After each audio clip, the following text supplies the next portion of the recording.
pleasant summer of 1914, the American community was enjoying life, was finding it easier and happier than ever before in its history.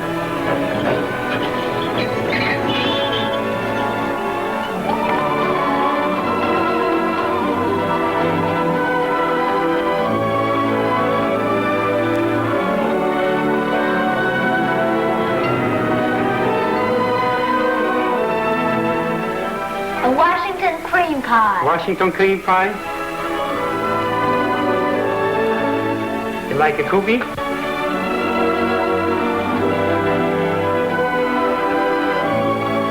In America's brave little world of 1914, a self-contained and contented people could look back with satisfaction on nearly a century and a half of unparalleled progress and prosperity.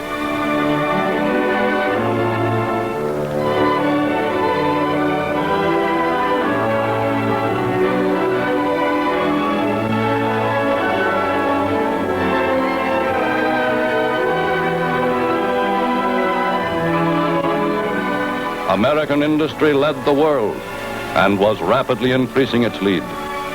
To contribute to and share in the wealth of a growing nation, emigrants from every part of the world were still flocking to U.S. shores, bringing up their children in the American community as new first-generation Americans.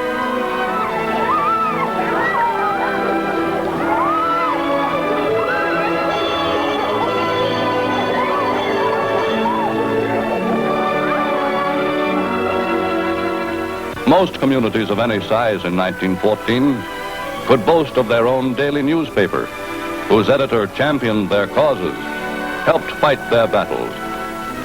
And Americans of 1914 were little interested in news outside their own community and their own nation.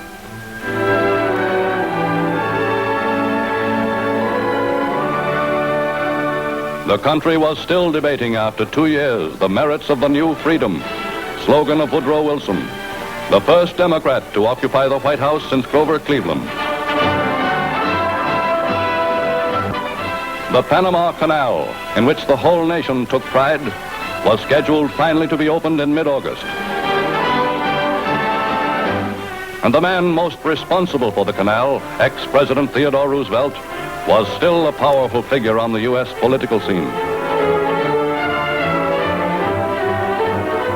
The regular army of the United States totaled just under 100,000 men in the summer of 1914, and many a U.S. citizen felt that even this number was excessive for a force that had little to do but chase Mexican bandits. Heavier than aircraft were undergoing tests by a few young and far-sighted army officers who hoped eventually to put the new invention to some useful military purpose.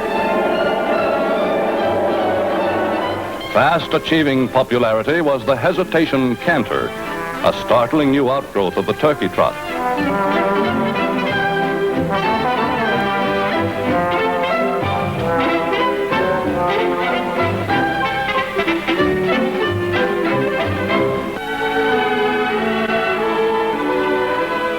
In 1914, young citizens of America were looking forward with high hope to the future of a land which was still the new world. It was a settled and ordered world in which youth, keen and confident, saw limitless opportunities.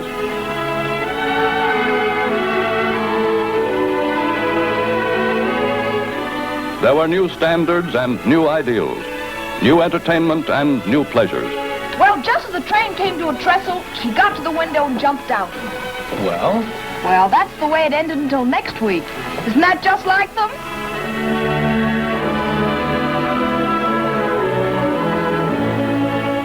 An earnest people, living in a land grown powerful and great, were only beginning to realize how truly great their nation was.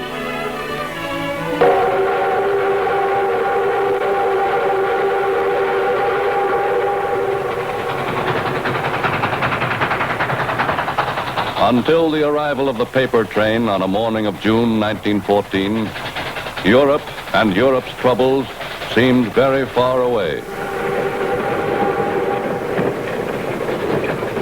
Say, Harry, is an archduke like a prince? Or was he like a king? Search me.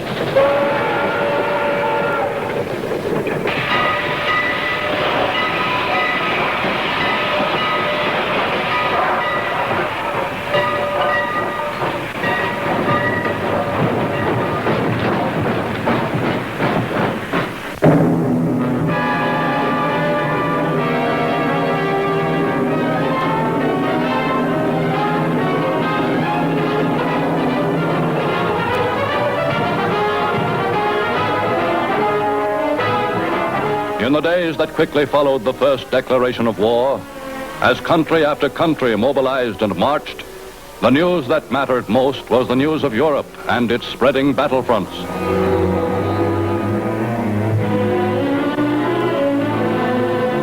It was America's foreign-born who first felt the impact of the war in Europe, and they tried as best they could to explain it to their American friends. To them, war was a sad, familiar old-world story, the age-old blight upon the lands from which they came. Anna, Weiskirchen. Look, right here in the paper.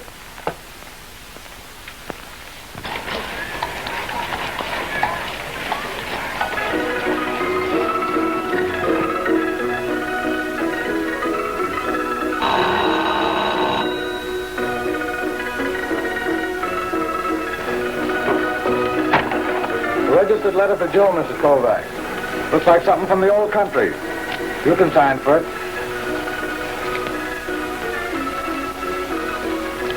Maybe Joe ought to sign for this. You don't want me to bring it back again, do you? Sign right here.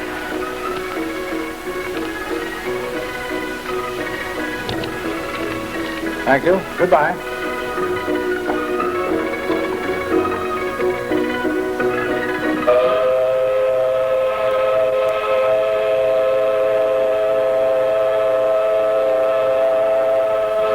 Hello, Anna. What are you doing here? Joe, the postman brought it this morning.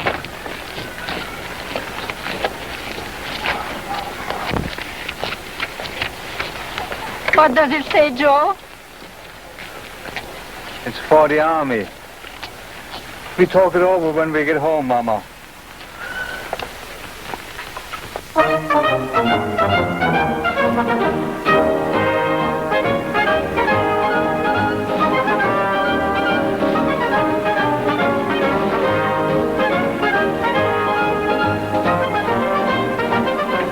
Any from Austria? I don't know where they're from, but the Pathé Weekly is on now.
Tekrar gyerekek.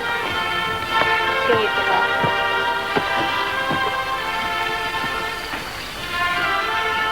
You got army papers too, huh, John?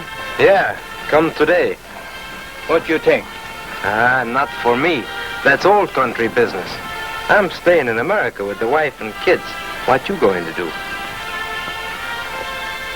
If you don't go now, you never get back to old country. I go Monday, maybe. Joe? Now, Mama, in times like these, a man's got to do what he thinks is right.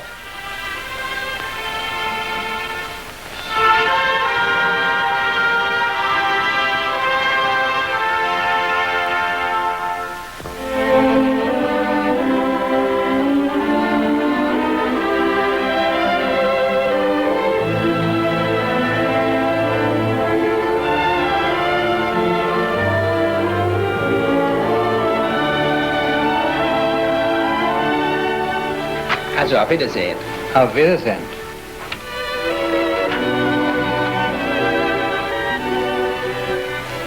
When do you go, Joe? I take the train for New York this afternoon. Did you ask them about the money? Well, Anna, they said it's hard to get money through from the old country now. What are we going to live on? Oh, Pop, I'm sorry. Come, we go.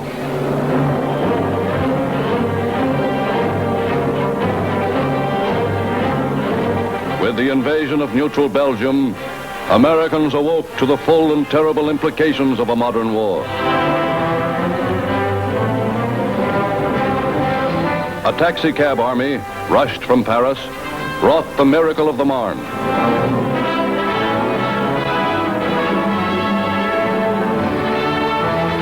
Britain's contemptibles, as the Kaiser called them, were desperately holding the Flanders front.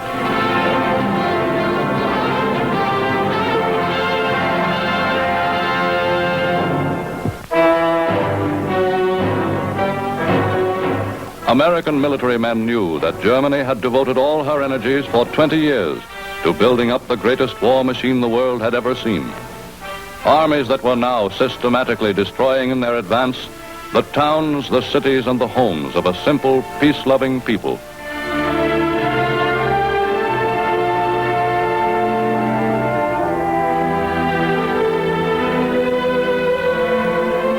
And there were signs in the American community that the nation was aroused. Razor all right, Congressman?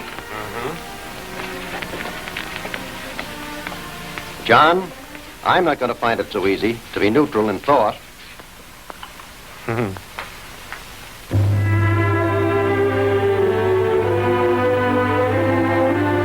Already the war in Europe was finding its way into the everyday lives of Americans. Americans of every age. H2O. Twice, if you please, Anna. Say, I'm sorry to hear that you're quitting school. Do you have to? What else can I do? I've got to help Mother. I don't understand Pop doing what he did. Well, I suppose you can't blame anybody for being patriotic. But he didn't have to go over there. It wasn't his war.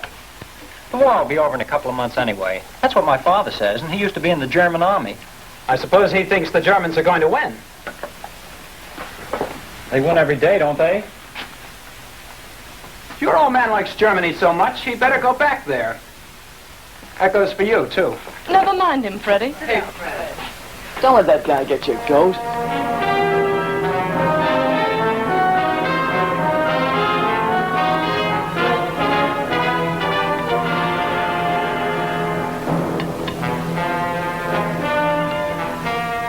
The army advanced along the whole front again today.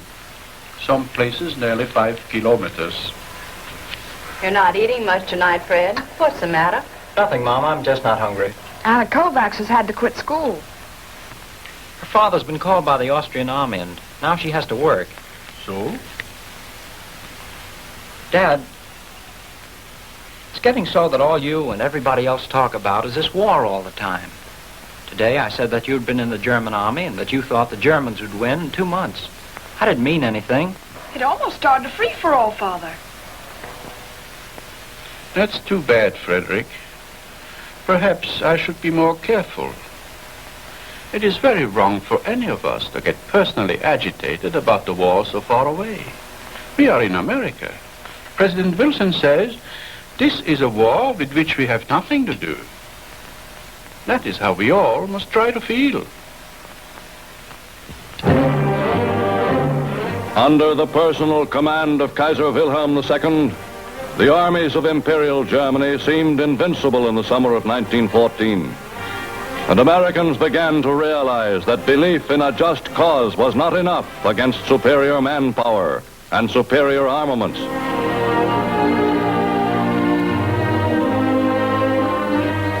The bravery of the Belgians, fighting on to hold the Channel ports, further heightened America's desire to help these stricken people.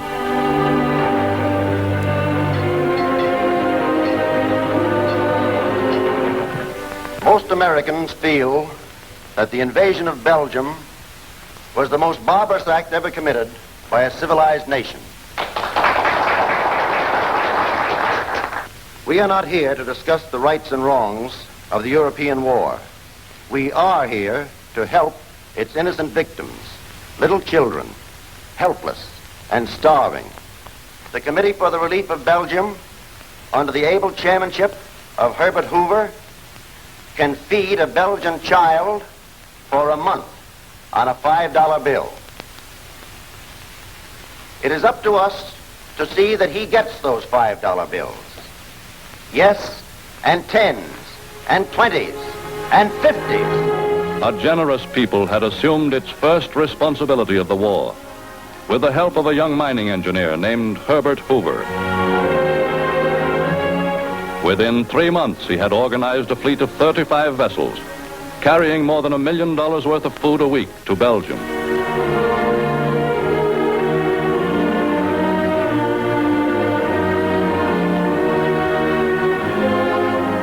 As the war entered its first winter, American contributions were keeping alive 10 million homeless, starving people, helpless wards of the one nation of the world still able to feed and care for them.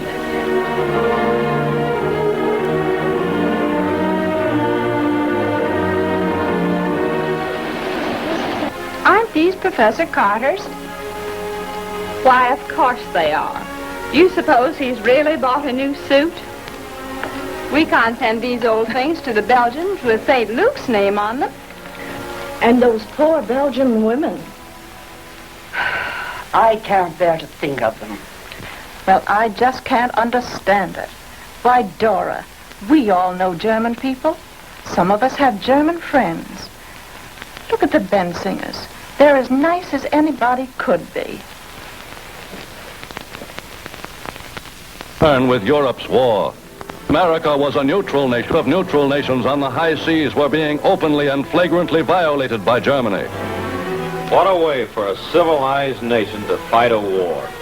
Why shouldn't they sink English ships? So why don't the submarines give warning so the crews will have a chance to get into lifeboats?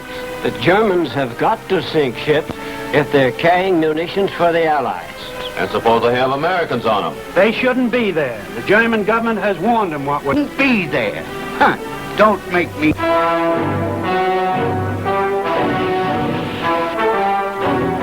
But far more fateful in loss of cargoes or questions of international law was the submarine's steadily mounting toll of human lives.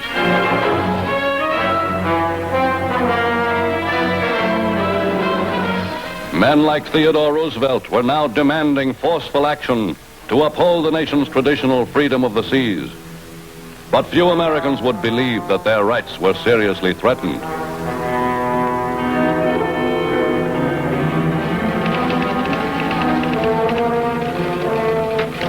Flash.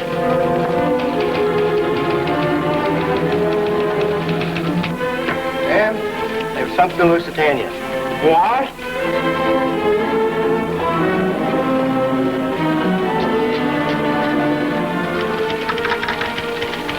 No circulation, we have an extra coming on.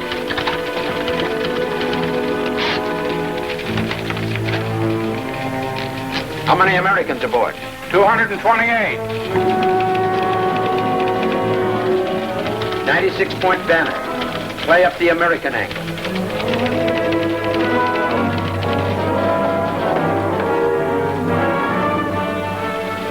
The Germans had run a warning to Lusitania passengers. What do you mean? In an ad in the New York Times. In the Times? Have you got a copy?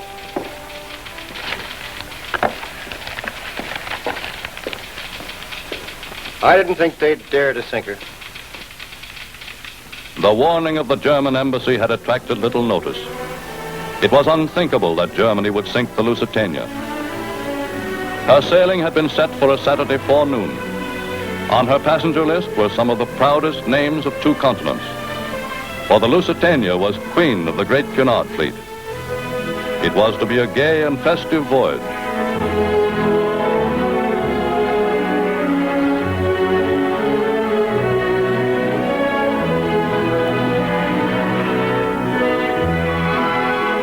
Nearly 2,000 souls were aboard.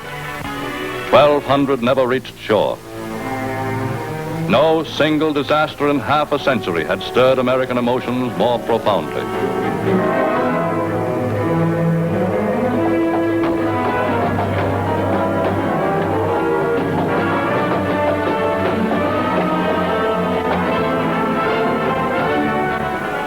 If Wilson stands for this, he'll stand for anything. Stand for what? Stand for murder. Murder of 114 Americans. Been there. An American citizen has the right to travel anywhere he wants to. We ought to lick the Kaiser now and have it over with.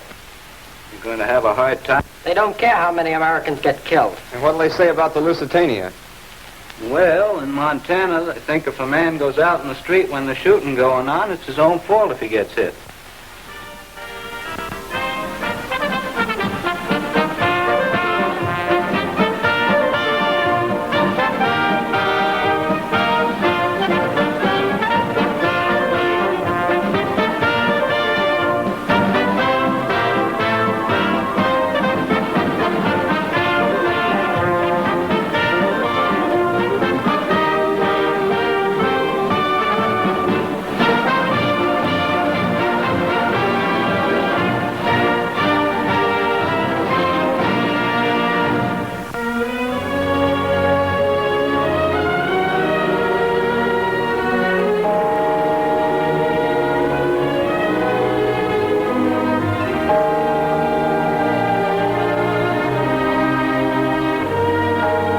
Anger and indignation, deep and mounting, swept every community in the land. Throughout the nation on the following Sabbath, there were memorial services for the men, the women, and the children who were the Lusitania's martyred dead.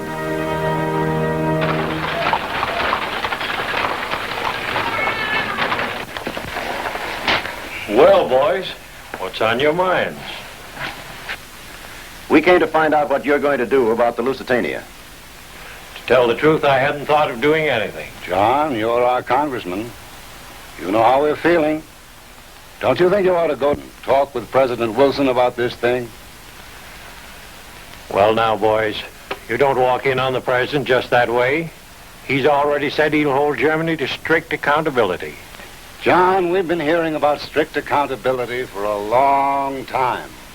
It seems to mean that when a German U-boat kills some more Americans, the president just sends another note. What do you want to do? You ought to go to Wilson and tell him he's got to act, and act quick. All right. I can go to Wilson. Are you boys willing to go to war?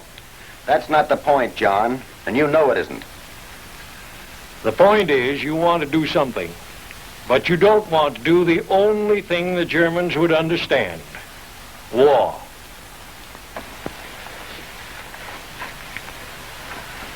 This country isn't ready to fight a war even if it wanted to. Just suppose I do go to the president. Suppose he says, all right, if you want a war, you'll get it. Do you want your boy to go to war, Ed? Do you, Frank? I know how you feel. I feel the same way. But it's war or nothing. And I still think it ought to be nothing. U.S. opinion was still deeply divided. To demands for action, Woodrow Wilson answered, "There is such a thing as a nation being too proud to fight. It was a bitterly disputed phrase.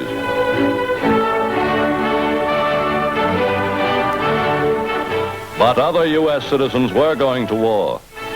Across the border, thousands of young Americans of military age were joining famed Canadian regiments, the Black Watch and the Princess Pats, to fight alongside Canadians in a cause they believed to be just.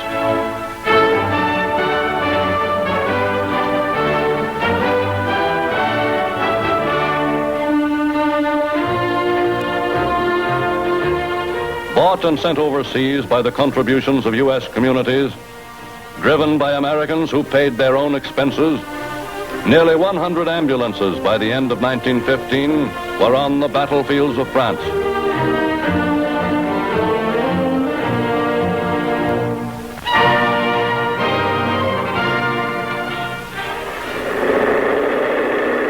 Bearing the name of a French soldier who had helped America to win her independence, the Lafayette Escadrille was an elite corps of U.S. volunteers.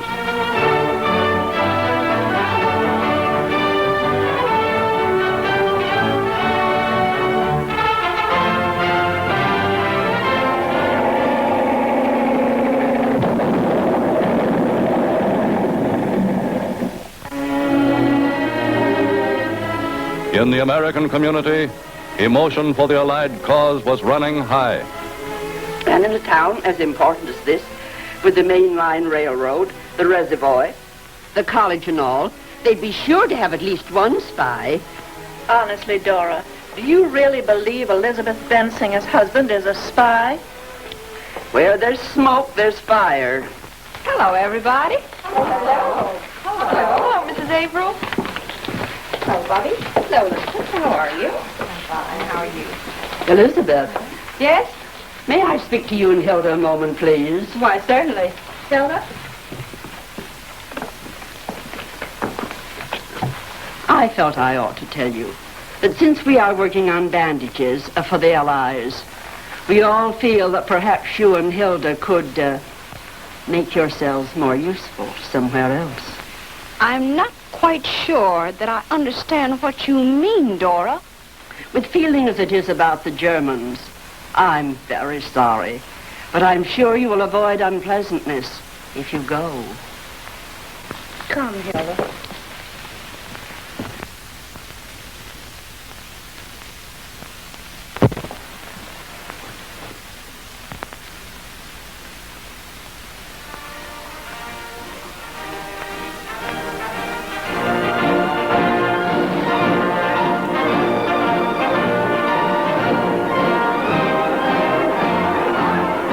Every U.S. community by 1915, the lines were slowly being drawn between peace at any price and intervention in the war.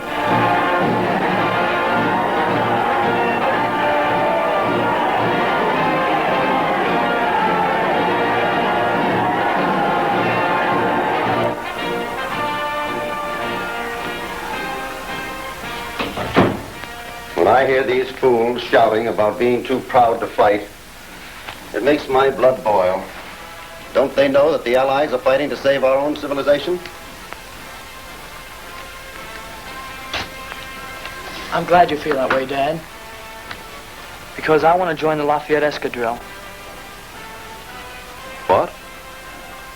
I want to join the Lafayette Escadrille and go to France. Well, Walter, that's a fine sentiment. But I'm afraid it isn't very practical. You're hardly old enough for a thing like that. Of course I am, Dad. I'll take you at 18. But Walter, what about your college? Oh, Dad, how can I keep my mind on studies with a war going on that's going to affect the whole future of the world?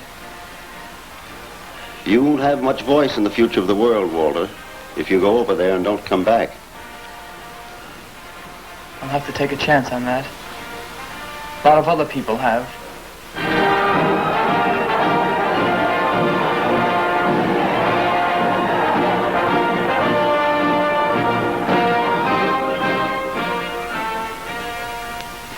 Why did you have to talk to me first, Walter? Well, Because my father's German? Walter, I love my father. I'd do anything in the world rather than hurt him. Or let anybody else hurt him. I know he wants the Germans to win the war. But I don't. What do you want, Hilda? I want you to go to France. If you want to go. I'd be proud of you, Walter.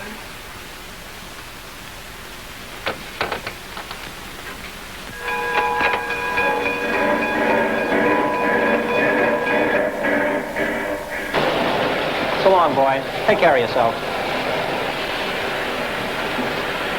You've been great, Dad.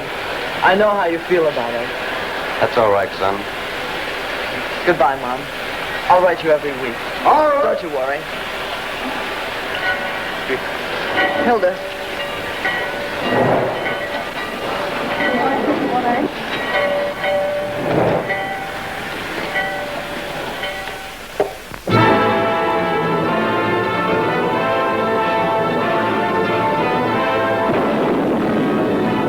Six 600,000 casualties at Verdun. 1 million dead and wounded on the Somme. And on the minds of men, the relentless pressure of war, dragging on into a third summer.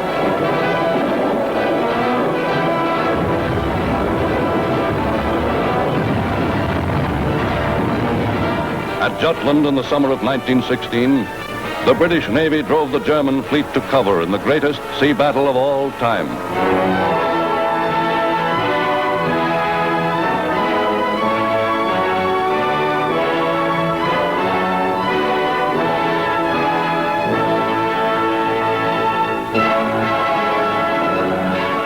And for the first time, Americans realized how great was their dependence on the might of the Royal Navy. The whole thing boils down to this, John. If we had a big Army Navy, we wouldn't have to worry about getting into war. I'm afraid there's some of my fellow congressmen who wouldn't agree with you, Jack. Well, they're wrong. And if Congress won't do something about preparedness, we'll have to do it ourselves.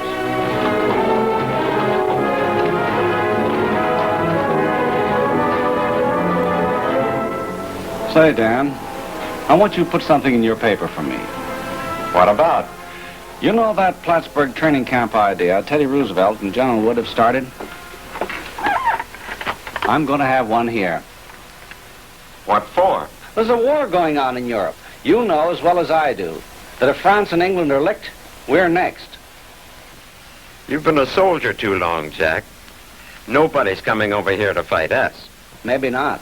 But suppose we have to go over there to fight them. You know that's not going to happen.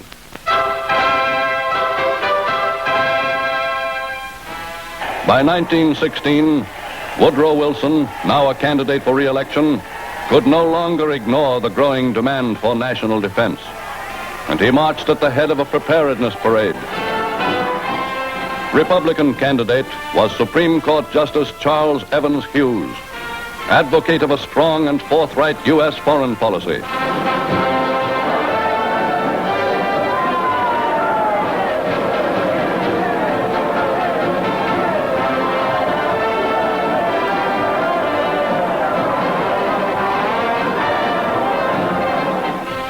That is the real issue, the only real issue in this campaign. The president has kept us out of war.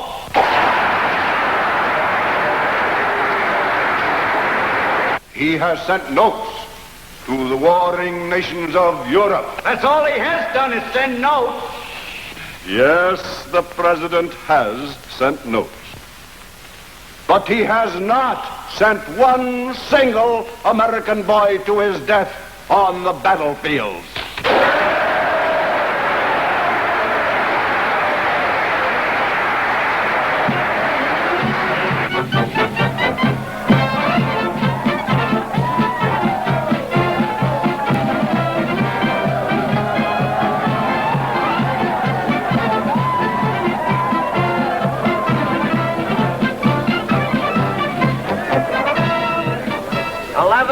p.m. Madison, Wisconsin.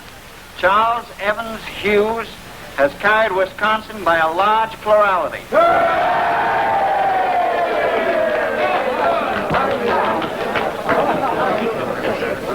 11:15 p.m. The Associated Press reports that with 5 states still unreported, Hughes is leading Wilson by a narrow margin.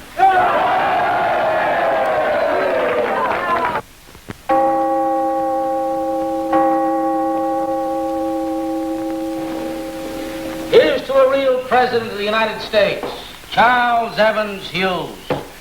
Here's to Charlie Hughes, drink her down, drink her down.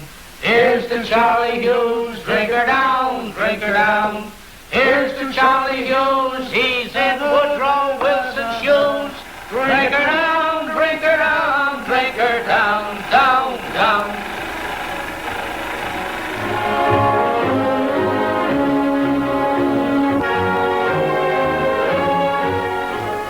With the campaign slogan, "Kept Us Out of War," Woodrow Wilson was re-elected.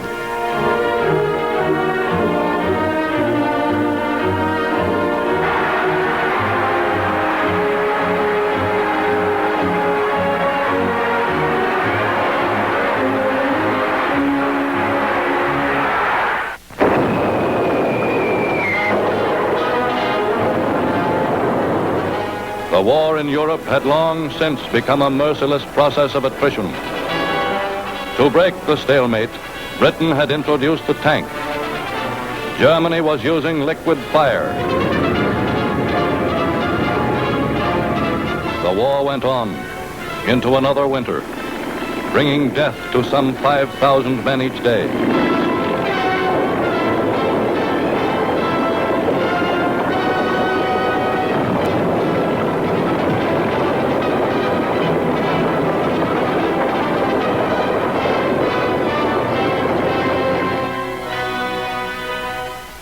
War had already touched the American community in many ways by the summer of 1916.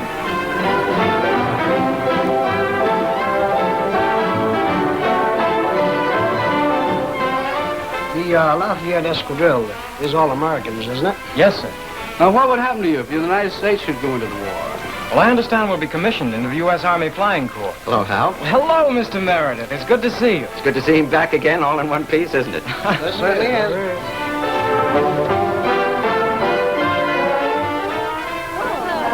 Hi, Hal. Hello, Ralph. Hello, Betsy. How are you? Well, that's good. Boy, I guess the last thing you ever thought when you graduated was that you'd be an aviator in the French Army. Say, how old do you have to be to go to France?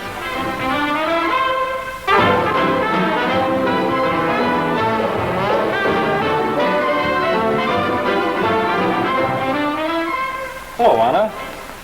How's the party? All right. What's the trouble, Anna? Mother got a cablegram this morning. My father was killed. Anna. Do you think Walter Avery will be able to get back to America on his leave? Well, I don't know. He's a sub-lieutenant now, and they may not be able to spare him.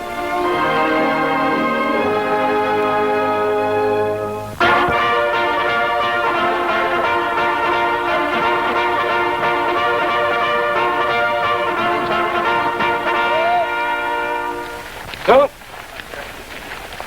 Halt.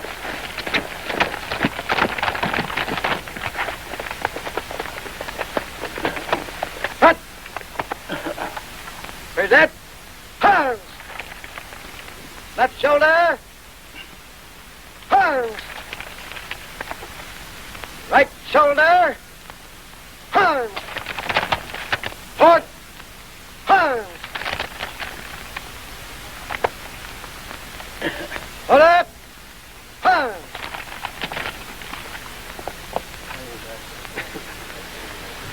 Pardon the ranks. You men are at attention. And while I'm on the subject, you might as well get through your heads right now that you're not out here for a vacation. You're here to learn to do a job. Job of defending your country. Maybe it won't be very long before you have to do that job and do it right. Sergeant, dismiss your company. Girls. Dismiss.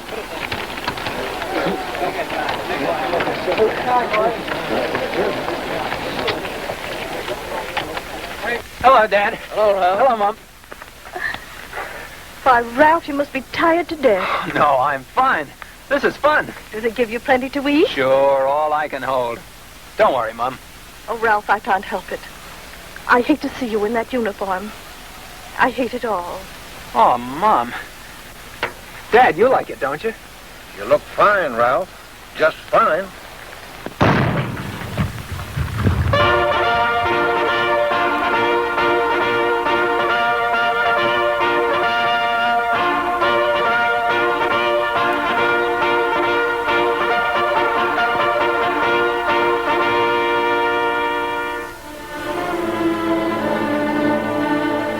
In Europe, on a dozen separate battlefronts by the winter of 1916, 4 million men had met death in ways new and dreadful.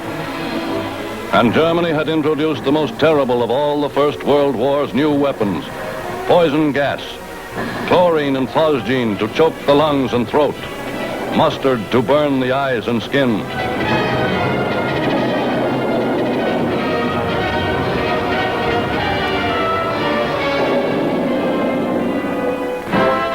To Americans, the use of poison gas seemed more horrible and barbarous than any other single action of the German High Command. And Americans were fast reaching a decision.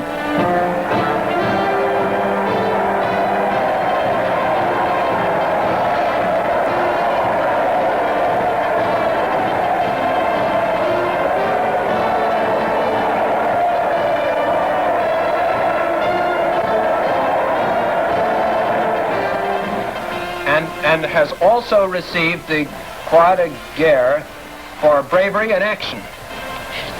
Can you imagine that guy, Hal Fisher, with his name all over the paper? Boy, I guess I was born just a little too late. Don't worry. We're gonna get our chance yet. Did I tell you I'm getting into the Naval Reserve? Naval Reserve? You ought to be in the National Guard. I bet we go over the first week we're in the war.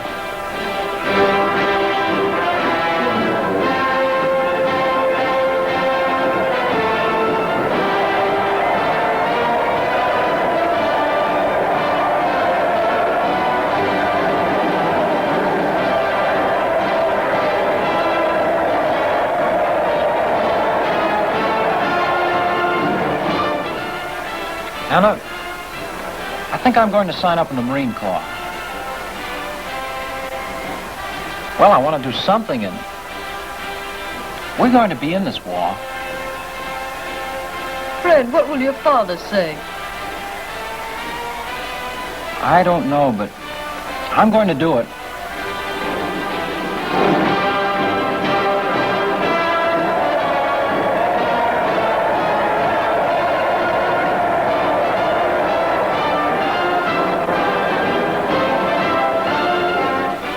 By now, pacifist songs were finding little favor. A lonely year, I heard a mother murmur through her tears. I didn't raise my boy to be a soldier. I brought him out to be my pride and joy. Waiter. Waiter. To place a musket on his What's this over, sir? How much is this? To shoot some other mother's loving boy. Why can't you make up your mind whether you're Germans or Americans? Come on, let's get out of here. It's time to put the sword and gun away. There'd be no war today if mothers all would say, I didn't raise my boy to be a soldier.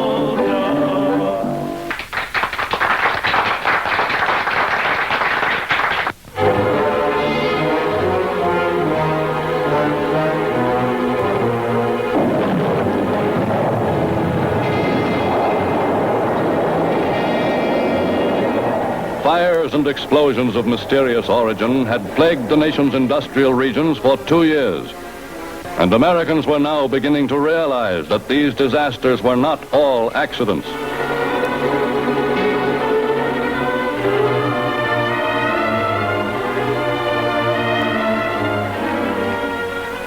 Thank you.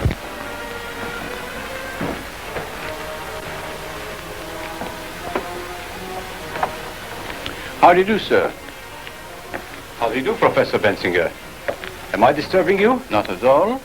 Is there something I can do for you? If you could give me a few minutes. Certainly. I'm Karl von Schleich of the German Embassy. Yes? Professor Bensinger, it is imperative we stop the shipment of American munitions to France and England. As a German who is a respected member of this community, your influence can help the fatherland. Herr von Schleich, my home is now in America. I have a wife and 2 children who are Americans. If only for their sake, I cannot take sides. The war in Europe is a terrible thing. Naturally, I wish I could do something to help the fatherland. But, must be clear to you, I cannot. You know, I must report your answer to Germany, Professor Bensinger. Many Americans were beginning to suspect that the German ambassador, Count Johann von Bernstorff, was directing planned sabotage on a nationwide scale.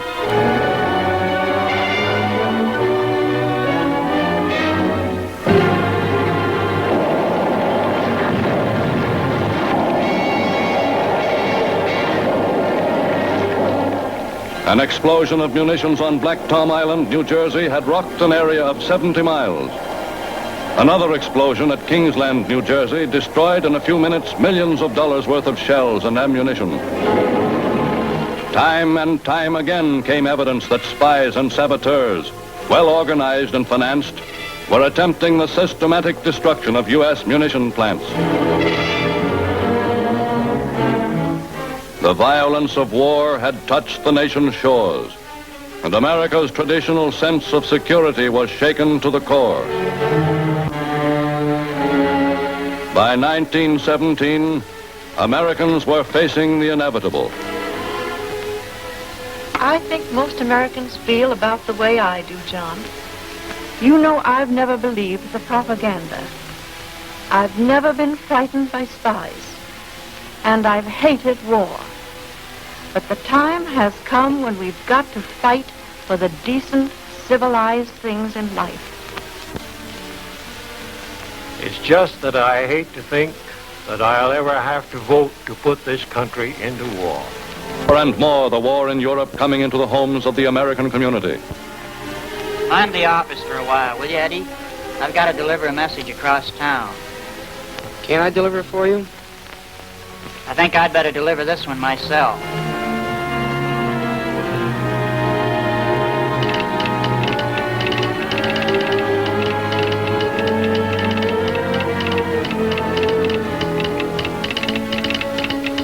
Gee, Walter Averill.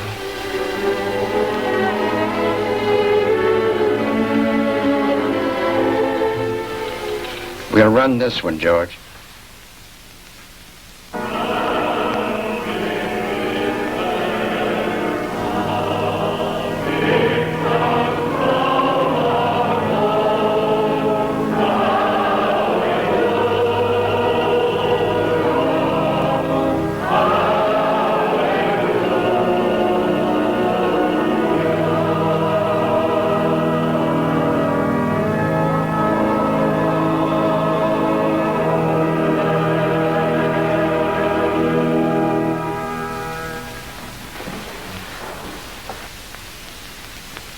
The death of Walter Averill seems to have brought the war in Europe very close.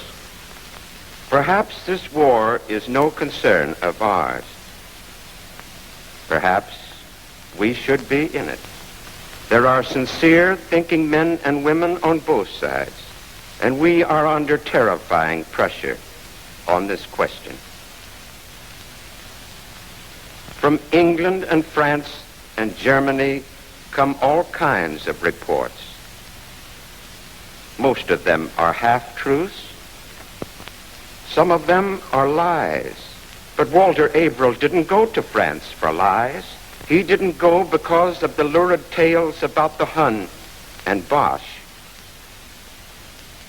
I think Walter believed in his heart the same as I believe in mine, that there is a basic democratic principle and a primitive might makes right instinct. And today, these two are fighting to see which will survive. I think that's the fight for which young Walter Averill was willing to give up his life.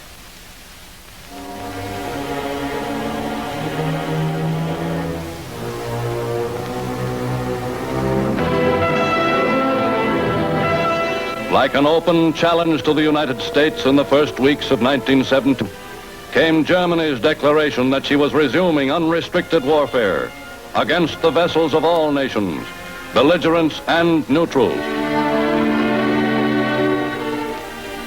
Now the German government tells us that she will let us send just one ship a week across the Atlantic.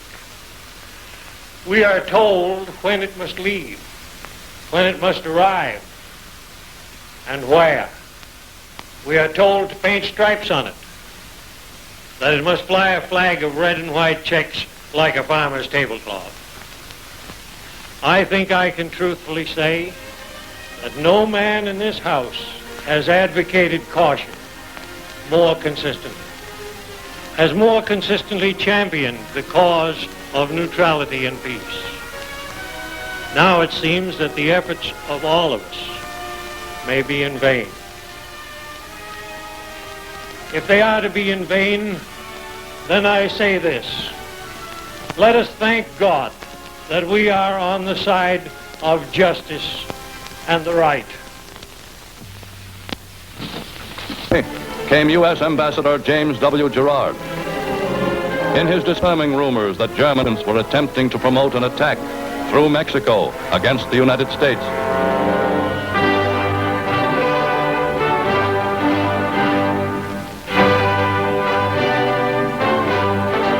The nation was tense with expectation. And on the cold March day of Woodrow Wilson's second inaugural, the nation's men of state, as well as all the solemn thousands who crowded into Washington, felt that they were witnessing the close of one era in American history, the beginning of another.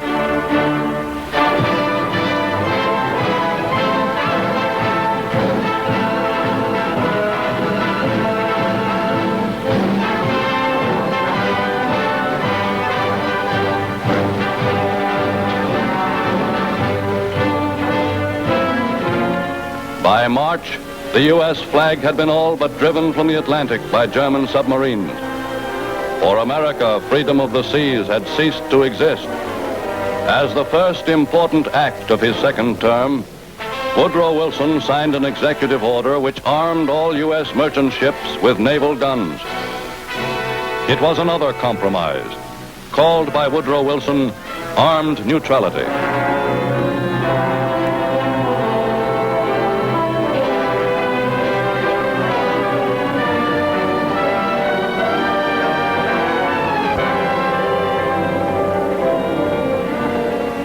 Congressman Lawton, good evening. This is the Western Union. I have a telegram for you from Washington, signed Carter, Sergeant at Arms. The message reads, 3 more American ships having been torpedoed. The President has advanced the date of the special session of Congress to April 2nd. That's signed Carter, Sergeant at Arms. Armed neutrality had failed. The American people looked to the White House. For 3 years, Woodrow Wilson had compromised with Germany, and each new compromise had brought new indignity. Now his people wanted war.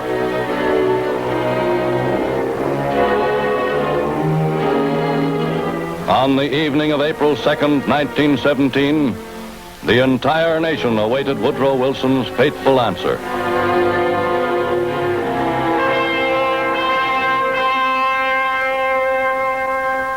The answer came. Calling upon the nation to mobilize its resources and its manpower, Woodrow Wilson declared that America had no quarrel with the German people, sought no dominion and no conquest. But the Imperial German government had subjected the rights and the ideals of the United States to such violation as no nation of free men could endure. It's a great speech so far. Here's the end of it now.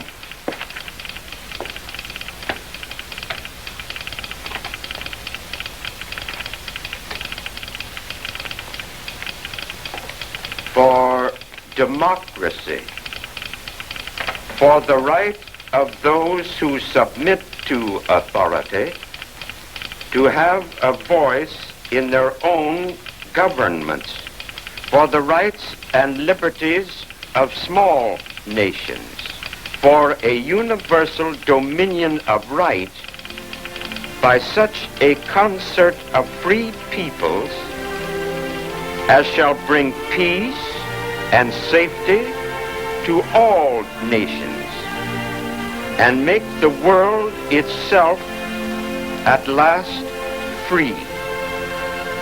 To such a task we can dedicate our lives and our fortunes with the pride of those who know that the day has come when America is privileged to spend her blood for the principles which gave her birth and happiness and the peace which she has treasured. God helping her, she can do no other.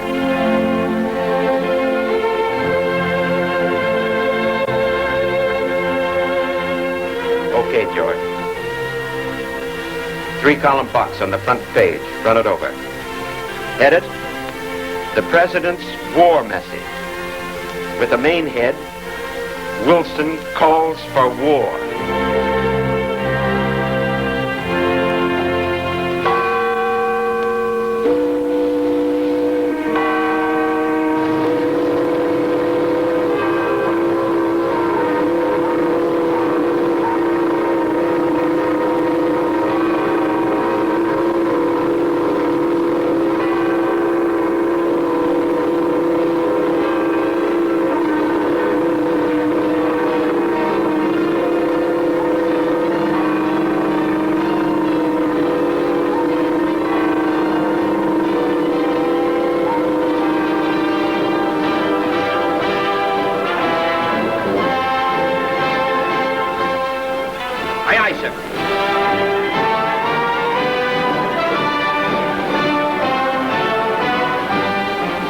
Date of birth? February 10th, 1899. Place of birth? Miles City, Montana.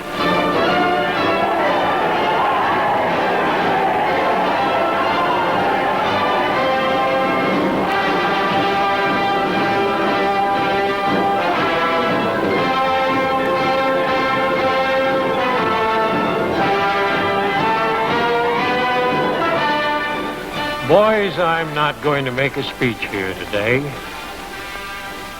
You're leaving home to begin the long trek to France. No words of mine can tell you what you're going to fight for. You all know. The only thing I can say is we're all proud of you. Goodbye and good luck. Right. Hey! Come on! Help!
serious purpose, the nation dug in for the biggest job it had ever tackled.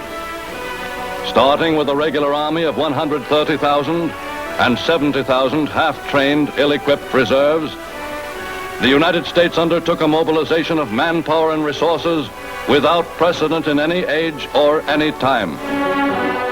To equip America's soldiers was U.S. industry's first job. Production began on 14 million uniforms, 27 million pairs of shoes, 3.5 million rifles and bayonets, 250,000 machine guns,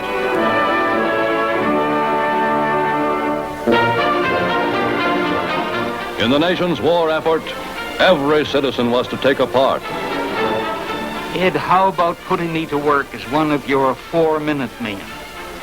You young fellows have more than you can handle, and I'd like to help in this war, too. Well, Dr. Hatfield, it's pretty strenuous. 4 or 5 speeches a day. That doesn't worry me a bit. I've been preaching sermons since you were a boy in knee pants. All right. When can you start? Start now.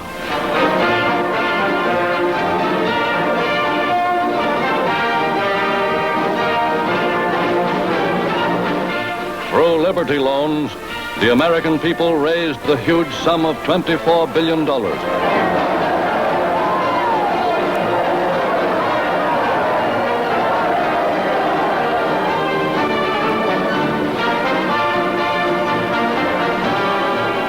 Within 3 months after the declaration of war came the draft, the first military conscription since the war between the states. 24 million men of military age registered for war service and waited for their numbers to come up. In the 19 months of war, there were to be 3 drawings of the draft lottery. Is that you, stranger? Yup. I had a hunch my number was due up. Look, here's another one.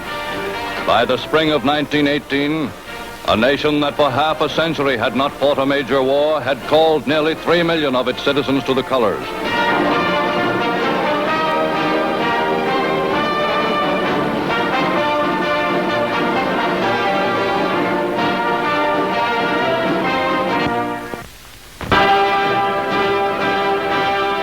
Another 3 million men were at work in U.S. war industries. The biggest job was steel, and more steel. Steel for the big shells, more steel for the big guns. With its experience in supplying French and British armies, American industry in the first year produced 1 million tons of munition. Meanwhile, in France, French and British manpower continued to hold off the powerful German war machine. For their new ally 3,000 miles away was unprepared and could not send the trained men so desperately needed to stop the great German drive of late 1917.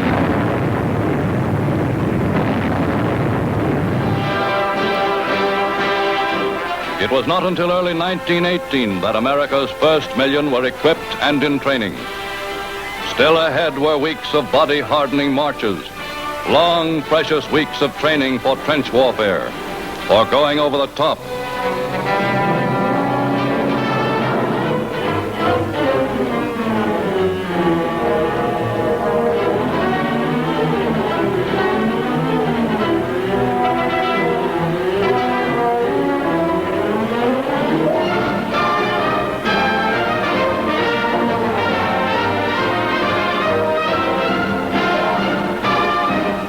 Crews for convoys and submarine patrols, crews for transports.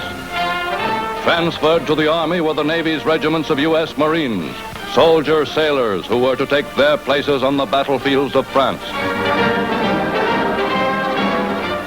Private Benzinger, report the commanding officer immediately. Hogan up front. Inspection. Halt.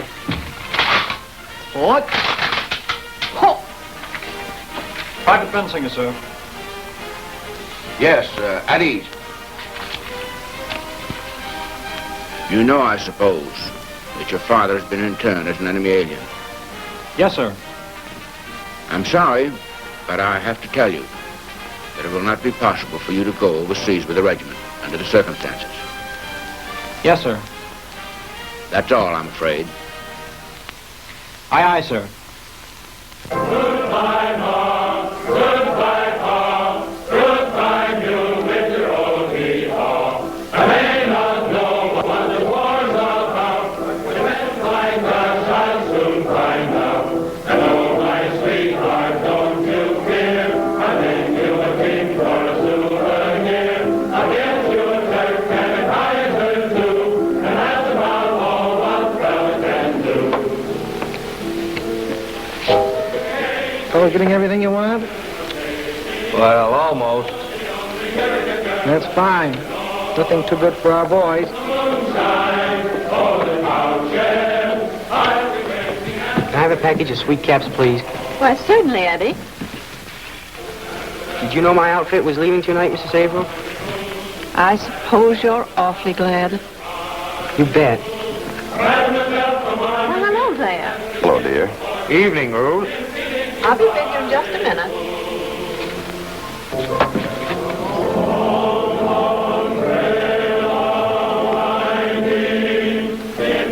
Mr. Lawton, Yes, my boy. could you do me a special favor? Doing favors is a congressman's main job. Well, do you suppose you could have me ordered over to France in a hurry? I'm afraid if I don't get over there pretty soon, there won't be any war left to fight. I wouldn't worry too much about that, my boy. Good night, Mrs. Averill. Goodbye, Eddie. Good luck. Thank you.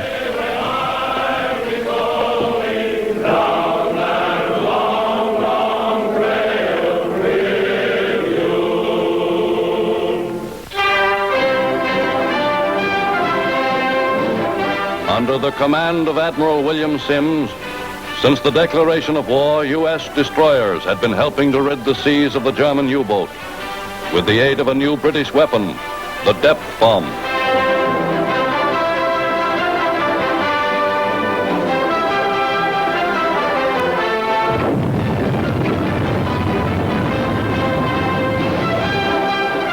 For a year, U.S. dreadnoughts had been with the British fleet at Scapa Flow.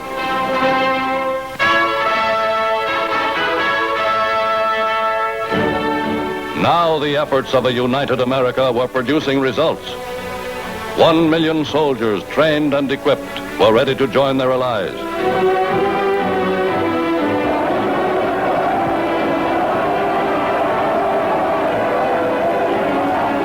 In May 1918 began the greatest overseas movement of troops in all history. It was the citizen army of the world's greatest democracy, to fight in a foreign land for American ideals. For those ideals, 1 man in every 20 was destined to give up his life.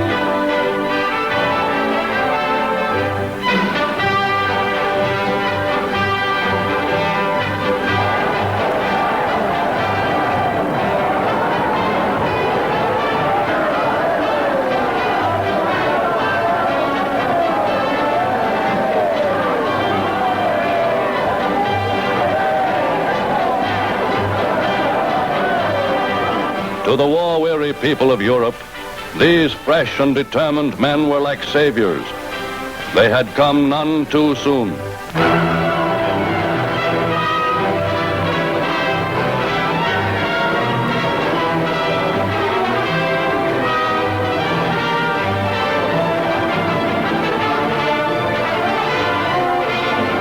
In the spring of 1918, Germany had launched her last and greatest offensive. The first contingent of Americans met their baptism of fire in the heaviest fighting of the war.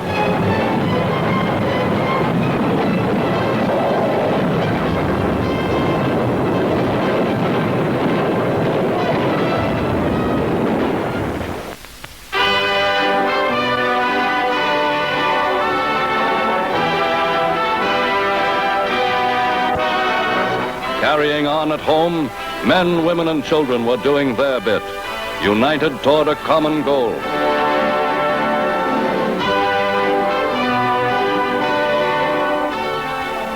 Look, Miss Hatch, 15 radishes. Have I gone over the top? In one single mammoth effort to help feed the Allied armies, to keep alive Europe's 30 million refugees, the American people resolved that no sacrifice could be too great, or food would win the war. To keep the endless convoys moving with their cargoes of food and materials of war, to replace the thousands of tons of shipping destroyed by German submarines, American shipbuilders were engaged in the greatest construction program of all time. By the summer of 1918, more than a ship a day was going down the ways. Ships of steel, wooden ships, even ships made of concrete.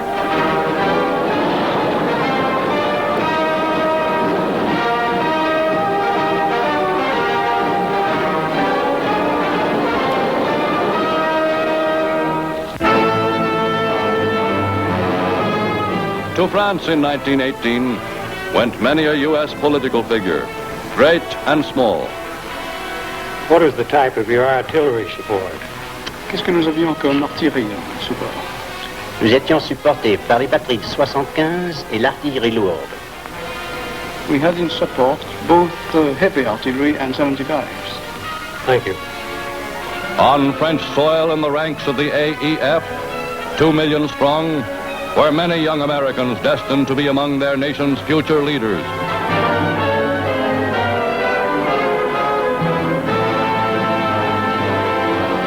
And to the front lines went Franklin Delano Roosevelt, then the young Assistant Secretary of the Navy.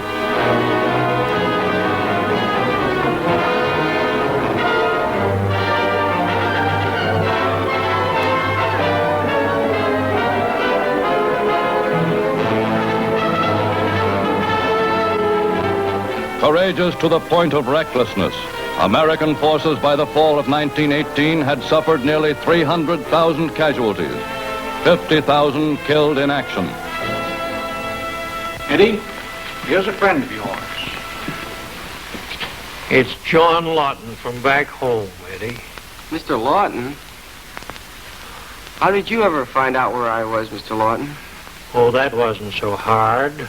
Gee, I never expected to see anybody from back home, way over here. There were to be more casualties.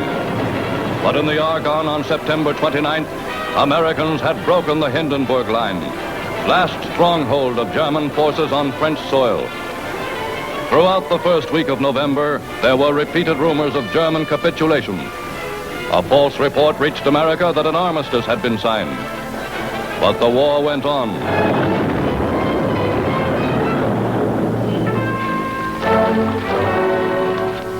Then on November 11th, 1918,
come with breathtaking suddenness. No event in all recorded history had swept the minds and hearts of men throughout the world with so deep and wild a fervor of thanksgiving.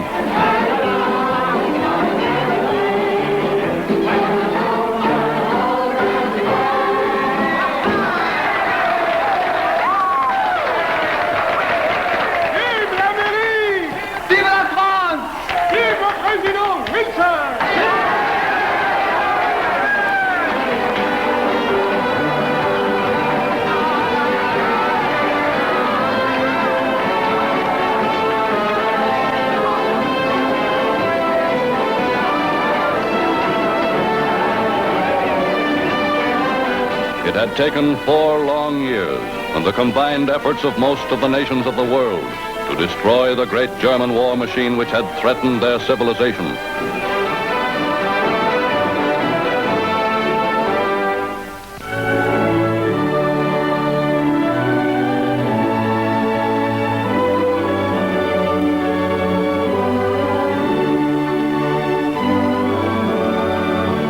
The American community in the winter of 1918 was preparing to celebrate a new year. Americans faced their future with the confidence of a people who had accepted the gravest responsibility their age could offer. They had fought for and preserved the way of life which was their American heritage.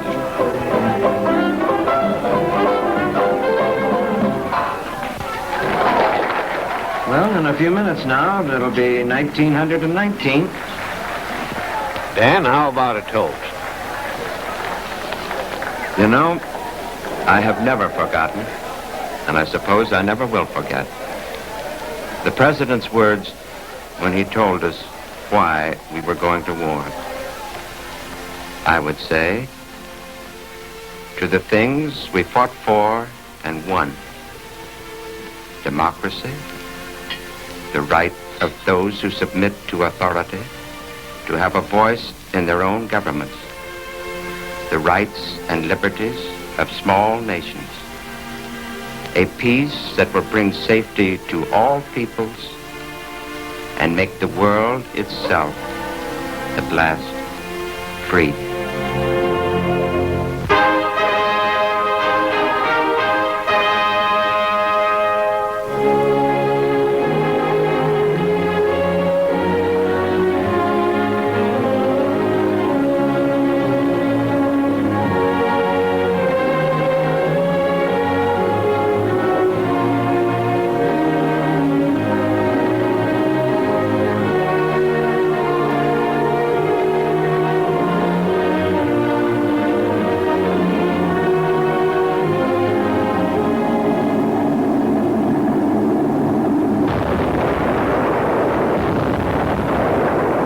Guiding the Germany of 1940 and its war machine is a blueprint for world conquest, a book which every good Nazi knows by heart.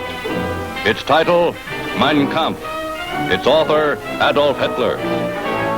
Democracy is a monstrosity, born of filth and fire. While democracy talks, we act. Borders are made by man and can be changed by man. Germany will be the world power or nothing. Almighty God, bless our battles. First step to conquest in the Nazi scheme is to demoralize the enemy by propaganda, to inspire fear, and to breed terror. At Bermuda, British contraband control officers have intercepted tons of Nazi propaganda, destined to make the Americas fear the might of Germany's great war machine. Most famous piece of confiscated Nazi propaganda is an English language version of the motion picture Feuertaufe, Baptism of Fire, showing the horror and detailing the technique of the Blitzkrieg. Hitler used this film to soften up resistance in the European nations he was about to destroy.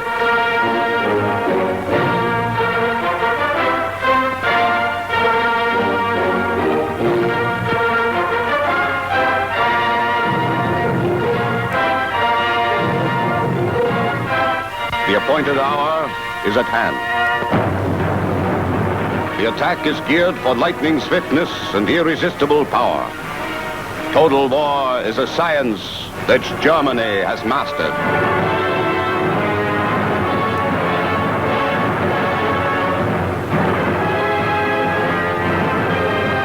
The operation is directed from the Führer's private railway carriage. For the Führer himself is the final source of all decisions and commands.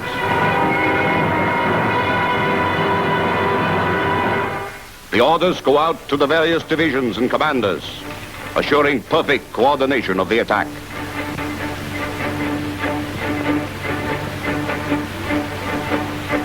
The first units to contact the enemy are those of the German Air Force. The years of sacrifice to develop this great Air Force have not been in vain, for thousands of planes will carry the attack to every part of the enemy territory.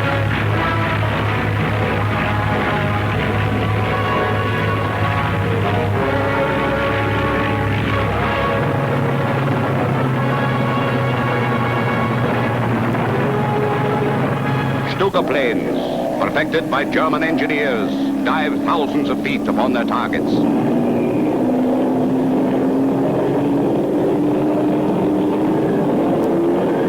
The Stuka pilot dives upon a railroad junction. To bomb the target, he aims his machine directly down upon it.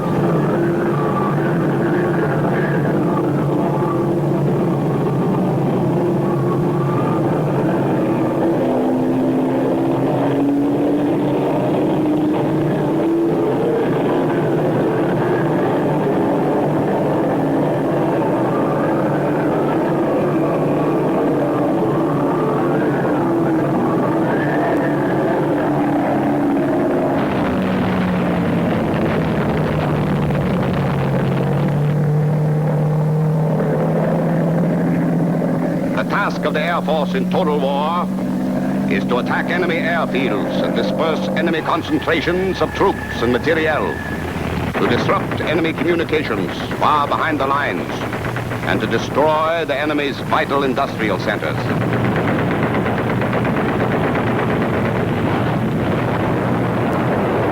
Against aircraft, such antiquated weapons as armored trains are utterly useless.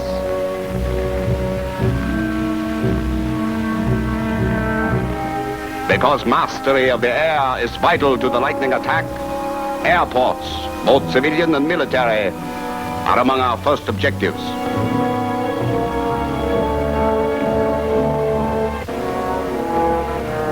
Within a few days, the inferior air force of the enemy has been completely destroyed, and the German Air Force rules supreme. To halt the advance of our forces, the enemy has blown up his bridges. But detachments of engineers, assisted by Reich labor service men, restore without delay any roads or bridges rendered impassable by the enemy. And our troops continue their advance unhindered.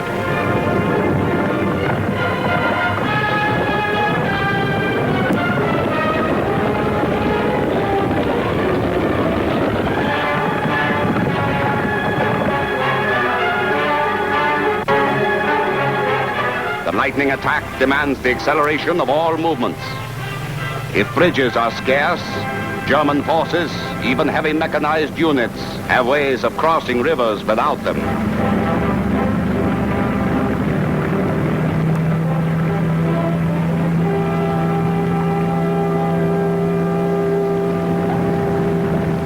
Meanwhile, parachute troops are dropped behind the lines. These men are able to capture strategic telephone, telegraph, and wireless stations and cause great panic and confusion, particularly among civilians.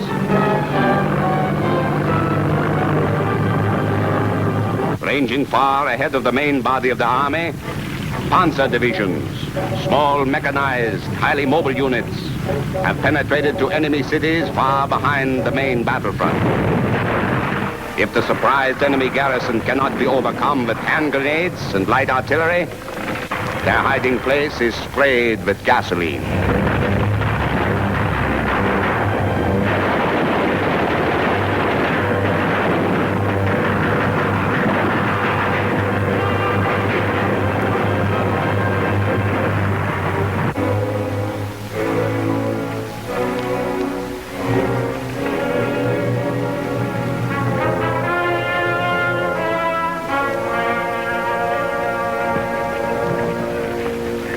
The infantry follows the mechanized divisions to destroy the main armies of the enemy. Hardened by long training, the German soldier has incredible physical endurance. Sometimes he must advance 30 or 35 miles a day with no rest and little sleep for more than a week.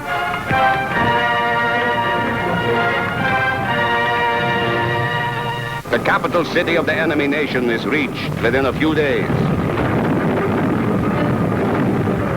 When the enemy does not adopt a reasonable course of unconditional surrender, his capital must, unfortunately, be destroyed.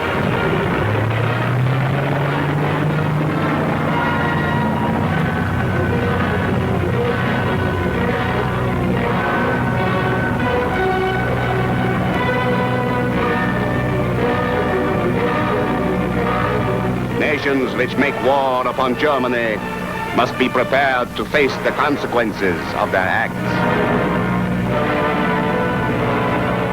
The enemy at last has no alternative but surrender.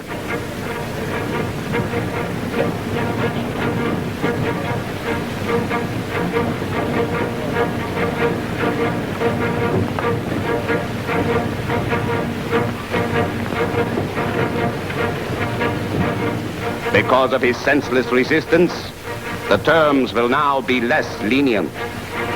There is no possibility of compromise with the victorious German army.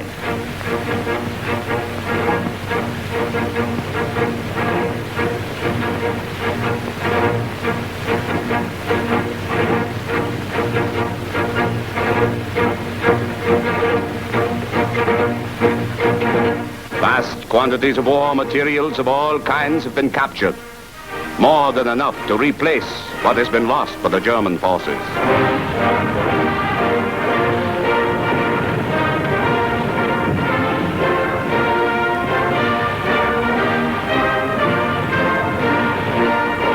Within the city, German soldiers are greeted by loyal friends and admirers. In every country, Germany has such friends. Those who have been of service to Germany behind enemy lines are given an opportunity to identify persons who have persecuted them before the German conquest. Such persons will be shot.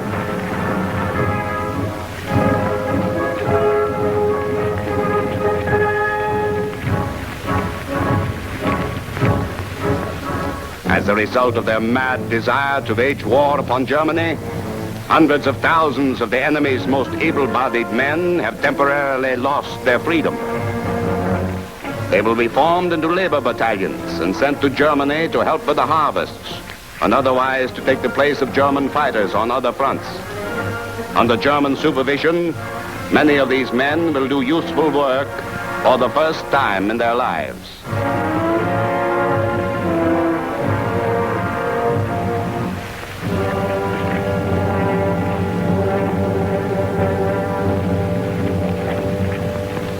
The enemy is no more.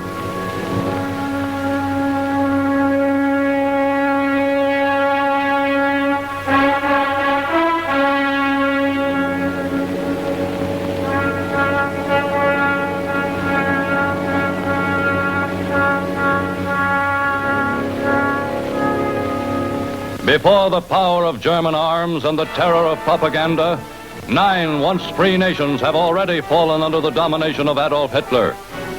And upon German conquest, Hitler has set no limits. The slogan of his war machine, "Today we are masters of Europe. Tomorrow we shall rule the world." Wenn wir bereit sein werden, unsere überseeischen Pläne zu verwirklichen, können wir mit Bestimmtheit auf die Unterstützung unserer vielen Freunde in Amerika rechnen. Dieses Mal wird kein neuer Wilson in der Lage sein, Amerika gegen uns aufzuhetzen. Amerikaner sind keine Soldaten.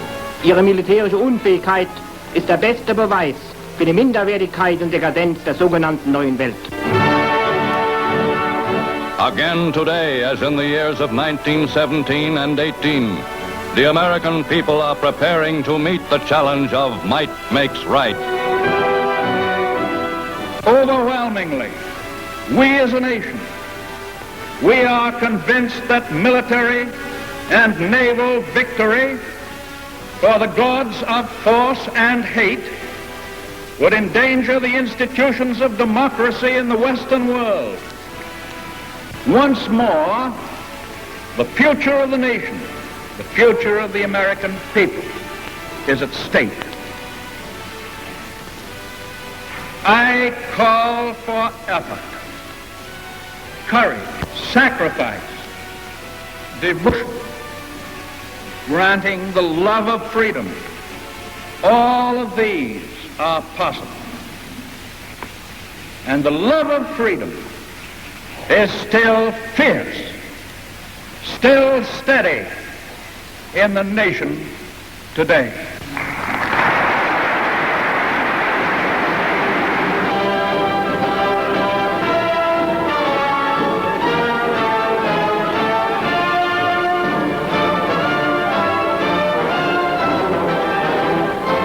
Our way of life is in competition with Hitler's way of life. And I promise to outdistance him in any contest he may choose. And I promise you that when we beat him, we will beat him on our own terms and in the American way.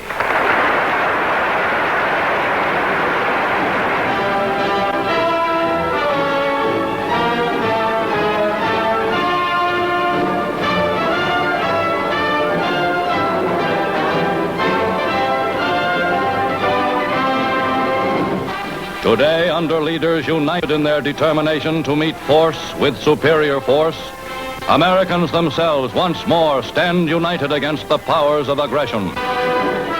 And as Americans measure their nation's strength, they remember that there have been other times of crisis when the people of America have taken up arms. The founders of America fought for freedom and established their republic by force of arms. Other generations of Americans have fought to preserve it.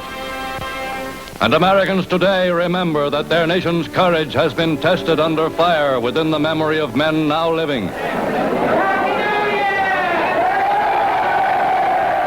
For in their brave little world, Americans of a generation ago met crisis and emerged from it citizens of the greatest nation on earth. Now an old man would like to make a toast to the generations yet to come.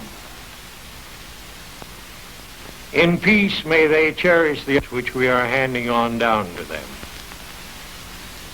In crisis may they unite and know, as we have known, the joy and strength of uniting. In war, if it should ever come again, may they hold the ramparts of our democracy and freedom until kingdom come.